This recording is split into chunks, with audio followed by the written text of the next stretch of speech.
What's going on, everybody? Welcome into Chicago Bears Now. My name is Harrison Graham. Normally, we're live right now, but our producer, Cullen Brown, a little under the weather. I'm not feeling my best either, to be honest. That time of year, a little bit of a runny nose today. So kind of just bringing you an at-home style video. We'll still have plenty of content over the next few days leading up to kickoff on Sunday. Today, we'll take a look at the latest injury news and how it impacts this game for the Chicago Bears. Lengthy injury report for the Browns, and some good news on the Bears injury front as well. A couple guys trending up, I believe. And then also the coordinator spoke today at Halas Hall, so we'll catch up on Coordinator Thursday as well. If you want to support the show, whether we're live, whether we're at home, whether we're in the office, whether we're filming videos like this, we're doing our best to bring you guys up to the second Chicago Bears content. So if you want to support, hit that subscribe button and turn on those notifications. Okay, I wanted to start with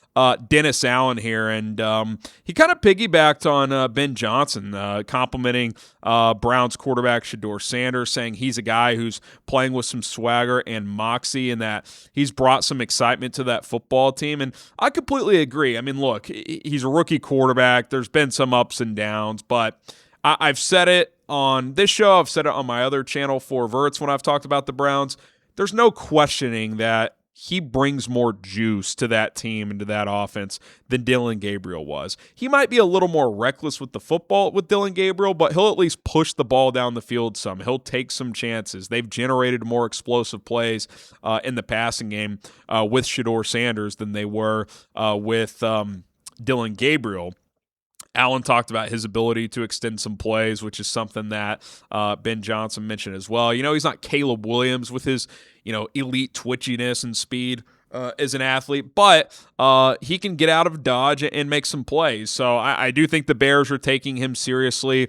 We've also mentioned this week, I think the weather elements favor the Bears a lot, with the Bears' ability to run the football and the Browns being a little bit more inconsistent there. I also think Caleb Williams' passing abilities with his strong arm helps in these type of cold, windy conditions better than Shedeur Sanders, who kind of has an average arm. But still, you cannot overlook this team, and you can't overlook Shedeur Sanders. So I think the message is pretty clear. They are taking him very, very seriously. I also thought there was another example of someone on this coaching staff just, taking accountability, which was a big issue last year, and kind of just, even though there was probably some player mistakes, being like, hey, yeah, that's on me. Can't let that happen. And Dennis Allen pointed to the end of that first half last week. Remember Cairo Santos, after he knocks in that field goal to cut it to 7-3 late in the first half, he kicks the ball short of the landing zone with about 1:15 left in the first half. And we're like, oh boy, that's trouble.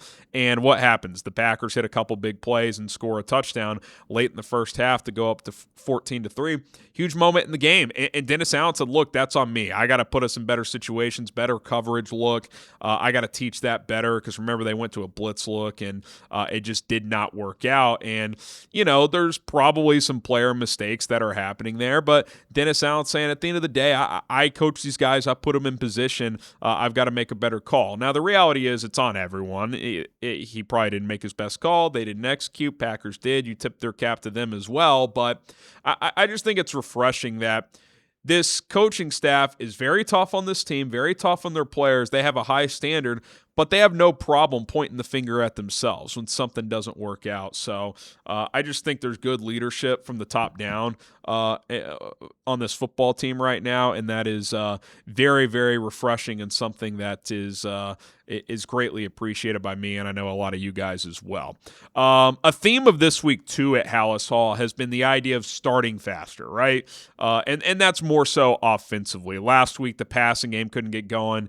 I thought the offensive line was getting blown off their blocks in the running game against Green Bay. They were certainly the more physical team in the first half, and I think a focus and a focal point this week, both with the messaging and I'm sure on the practice field and in those meeting rooms, is we got to start faster. Ben said it. Caleb said it. Declan Doyle said it today. He said there's a lot of facets to starting faster, and it's paramount for them. And, typically when they've really focused in on one of these type of things, they've been able to execute that. And I think it's like with anything else, you put more energy into something specifically, it's going to increase your chances of having success in being able to do just that. So I am hopeful that they'll get off to a better start. They're playing an inferior opponent. Now it's going to be freezing cold and windy, so the elements are going to be tough. But hey, go out and find a way. I think establishing the run game early this week will just be a smart approach. Start that wear down process earlier, because even last week,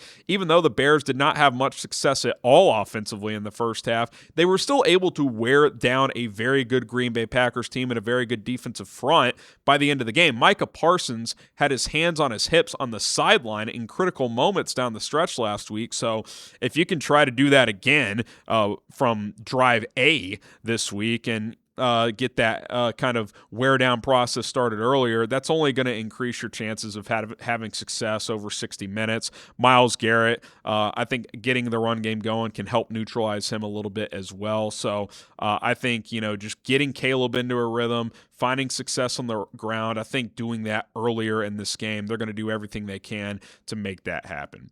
Okay, we'll have a little bit more from Richard Hightower, and then we'll jump into the latest injury stuff here in a second. But first, I got to tell you guys about Prize Picks. That is the sponsor of today's show. It is the holiday season, the best time of year for sports, bowl games, basketball matchups, playoff pushes. It's all happening at once. And while you and I are out here making decisions every day, what gifts to buy, what to eat, which games to watch, there's one place where it feels good to be right. That is Prize Picks. New feature alert on Prize Picks. They now have early payouts. If your lineup gets off to a hot start, you may now have the option to cash out those winnings before the game even finishes. How do you get started with Prize Picks? Well, download the app, use our link, prizepicks.com/CLNS to create your account. Start firing off lineups. What does a lineup look like? Well, you pick 2 or more players, take more or less on their stat projections, and you qualify for a lineup. As little as 2-player lineups up to 6-player lineups. How you play with Prize Picks is up to you. If you want flexibility, choose the flex play option where you can get paid even if one of your picks misses. If you want the biggest payouts, go for the power play. No matter your play, Prize Picks is a great way to put your takes to the test. Download the Prize Picks app today. Use our code CLNS to get $50 in lineups after you play your first $5 lineup. That is code CLNS to get $50 in lineups after you play your first $5 lineup. Prize Picks. It's good to be right. Okay, Richard Hightower, not going to spend too much time on this, but kind of talked about how these are both Midwestern teams, special teams, a lot of, playing in the elements is just A, embracing it, and B, being able to adjust well to it. I thought the Bears were fine last week in that regard. They didn't make any wow plays on special teams, but not a lot of glaring mistakes either. I do think Richard Hightower's done a pretty good job of cleaning up some of those early season miscues, especially on kickoff coverage that were just plaguing this team really since that Bengals game where they gave up that long kick return. I think it has been a whole lot better, so that is a good thing.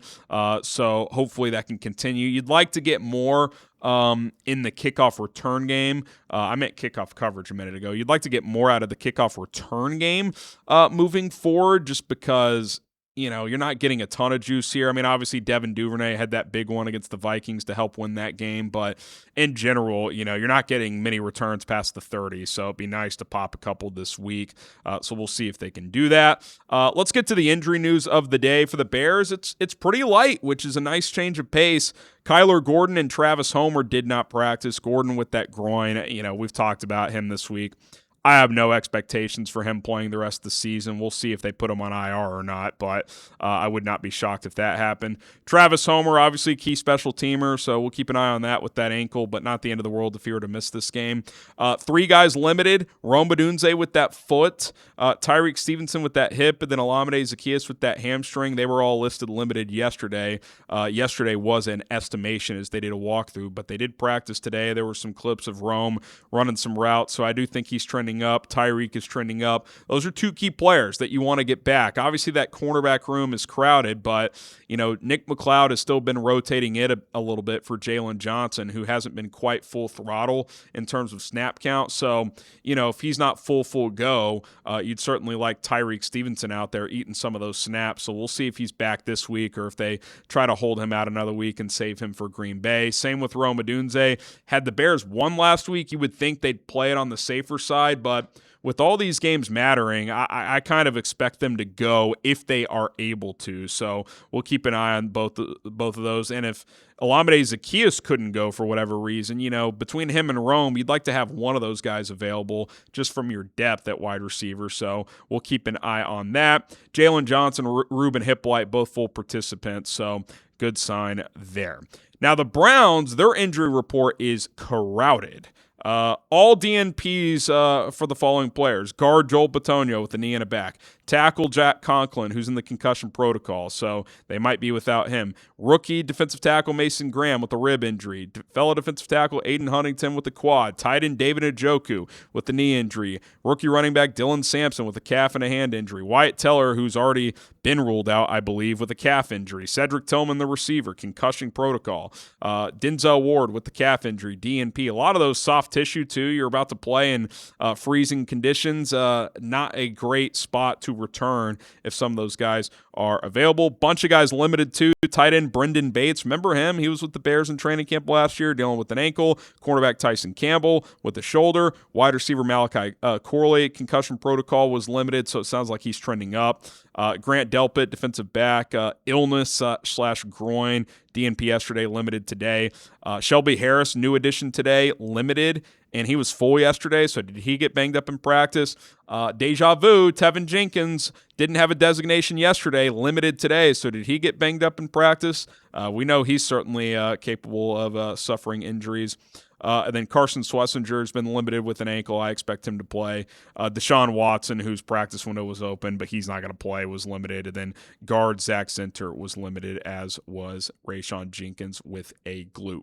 So a lot of players for the Cleveland Browns. Listen, Bears are the better team. They're playing for a lot more than the Browns. Certainly Shedeur Sanders and some of these young players. Myles Garrett's chasing an individual record. There's always something to play for in the NFL. But in a game like this where it's going to be freezing cold, Bears are fighting for their playoff positioning, I expect the Bears to win this game, and ideally pretty comfortably. So hopefully that's able to happen. We will continue to cover everything surrounding this team, so don't forget to hit that subscribe button.